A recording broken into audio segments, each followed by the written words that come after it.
Thank you, Mr. Chairman. Facebook and Twitter and Google have massive power. They have a monopoly on public discourse in the online arena.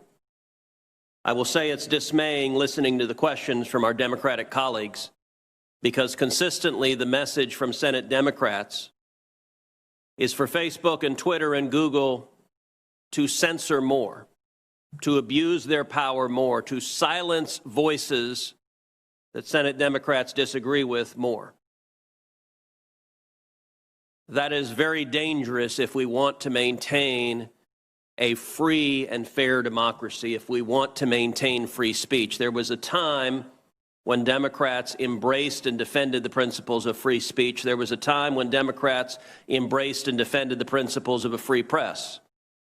And yet there's an absolute silence from Democrats speaking up for the press outlets censored by big tech. There's an absolute silence for Democrats speaking out for the citizens silenced by big tech. Instead, there is a demand, use even more power to silence dissent, and that's a totalitarian instinct that I think is very dangerous.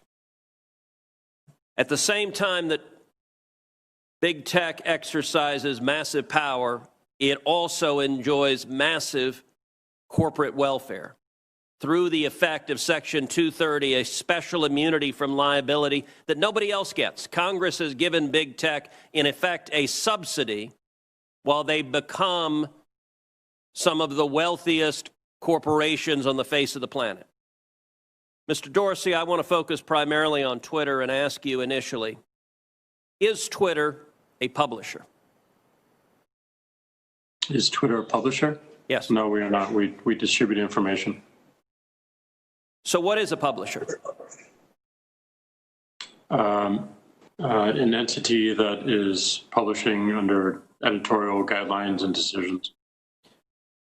Well, your answer happens to be contrary to the text of federal statute, particular Section 230, which defines an information content provider as any person or entity that is responsible in whole or in part for the creation or development of information provided through the internet or any other interactive computer service. Let me ask you, was Twitter being a publisher when it censored the New York Post?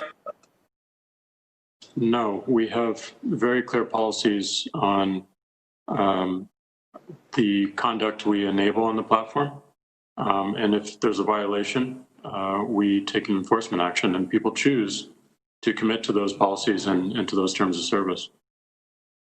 Except your policies are applied in a partisan and selective manner. You claim it was hacked materials, and yet you didn't block the distribution of the New York Times story that alleged to talk about President Trump's tax returns, even though a federal statute makes it a crime to distribute someone's tax returns without their consent. You didn't block any of that discussion, did you?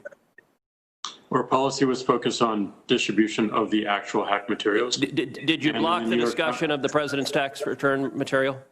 And in the New York Times case, we interpret it as reporting about the hacked materials. Did you block Edward Snowden when he illegally released material? I don't have the answer to that. The answer is no. You haven't used this in a selective manner. Let me ask you, were you being a publisher when you forced Politico, another journalistic outlet, to take down their tweets on a topic that you had deemed impermissible? No. We were enforcing our policy and our terms of service. So on October 15th, Jake Sherman, a reporter at Politico, tweeted the following. I tweeted a link to the New York Post story right after it dropped yesterday morning. I immediately reached out to the Biden campaign to see if they had any answer. I wish I'd given the story a closer read before tweeting it. Twitter suspended me. So you actually have a reporter reporting on a story, asking the other side for comment. And Twitter says, hi, Jake Sherman, your account at Jake Sherman has been locked for violating Twitter rules. Now, what did the Politico reporter do? Immediately tweets after that, my goal was not to spread information. Well, that's a little worrisome just in and of itself. My goal was to raise questions about the story. Oh, my overlords in Silicon Valley, I was attacking the New York Post. You don't understand. I was attacking them, as I did in subsequent tweets, and see how the Biden campaign was going to respond. They later did respond. And then, not long after, Jake Sherman comes back with, my account is clearly no longer suspended. I deleted the tweet. When Twitter is editing and censoring and silencing, the New York Post, the newspaper with the fourth highest circulation in the country, and Politico, one of the leading newspapers in the country, is Twitter behaving as a publisher when it's deciding what stories reporters are allowed to write and publish and what stories they're not? No, and that account was not suspended. It fell afoul of the hacked materials policy. We realized that there was an error in that policy and the enforcement. Hold on, I'm literally looking at the tweet from Twitter that says your account has been locked. You're telling me that this is not an accurate... That's a lock and can be unlocked when you delete the... I understand that you have the star chamber power. Your answer is always, well, once we silence you, we can choose to allow you to speak. But you are engaged in publishing decisions. Let me shift to a different topic. Mr. Dorsey, does voter fraud exist? I don't know for certain. Are you an expert in voter fraud? No, I'm not. Well, why then is Twitter right now putting purported warnings on virtually any statement about voter fraud?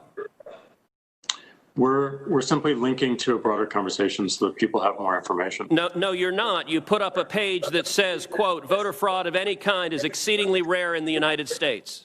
That's not linking to a broader conversation. That's taking a disputed policy position, and you're a publisher when you're doing that. You're entitled to take a policy position, but you don't get to pretend you're not a publisher and get a special benefit under Section 230 as a result. That link is pointing to a broader conversation with tweets from publishers and people all around the country. Mr. Dorsey, would the following statement violate Twitter's policies? Quote, absentee ballots remain the largest source of potential voter fraud. I imagine that we would label it so that people can have more context in read through. How about this quote? Quote, third-party organizations, candidates, and political activists voter fraud is particularly possible where, quote, third-party organizations, candidates, and political party activists are involved in, quote, handling absentee ballots. Would you flag that as potentially misleading? I don't know the specifics of how we might enforce that, but I imagine a lot of these would have a label pointing people to a bigger conversation. Well, you're right. You would label them because you've taken the political position right now that voter fraud doesn't exist. I would note both of those quotes come from the Carter-Baker Commission on Federal Election Reform. That is Democratic President Jimmy Carter and former Secretary of State James Baker. And Twitter's position is essentially voter fraud does not exist. Are you aware that just 2 weeks ago in the state of Texas, a woman was charged with 134 counts of election fraud? Are you aware of that? I'm not aware of that. If I tweeted that statement with a link to the indictment, would you put a warning on it that says, well, the Democratic Party position right now is voter fraud doesn't exist? I don't think it's useful to get into hypotheticals, but I don't believe so. You don't believe so? Well, we're going to test that because I'm going to tweet that and we'll see what you put on it. All right. Yesterday, Mr. Dorsey, you and I spent a considerable amount of time on the phone, and you said that you wanted to embrace transparency. So I want to ask you, I have asked Twitter, I've asked Facebook multiple times, how many times have you blocked Republican candidates for office, their tweets or their posts in 2016, in 2018, and 2020? How many times have you blocked Democratic candidates for office? How many times have you blocked Republican office holders? How many times have you blocked Democratic office holders? Twitter has repeatedly refused to answer that question with specific hard data and cataloging the examples. In the interest of transparency, which you said you want to embrace, will you commit in this hearing right now to answer those questions in writing? And we'll exactly what we want to do. Question. Okay. I'm sorry, Mr. Dorsey, I didn't hear you.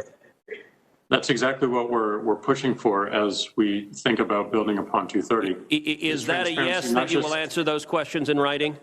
Transparency, not just of outcomes, but also our process as well. Is that a yes that you will answer those questions in writing? We'll certainly look into it and see what we can do. And actually answer them and not give lawyerly doublespeak about why you're not going to give specifics. Answer them.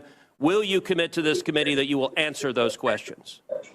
We're going to work to answering broader transparency around outcomes. All right, that's a no. Mr. Zuckerberg, how about you? Will you commit that Facebook will answer those specific questions, cataloging the number of instances in which Democrats in 16, 18, and 20 have been silenced versus the number of instances in which Republicans have been silenced on Facebook?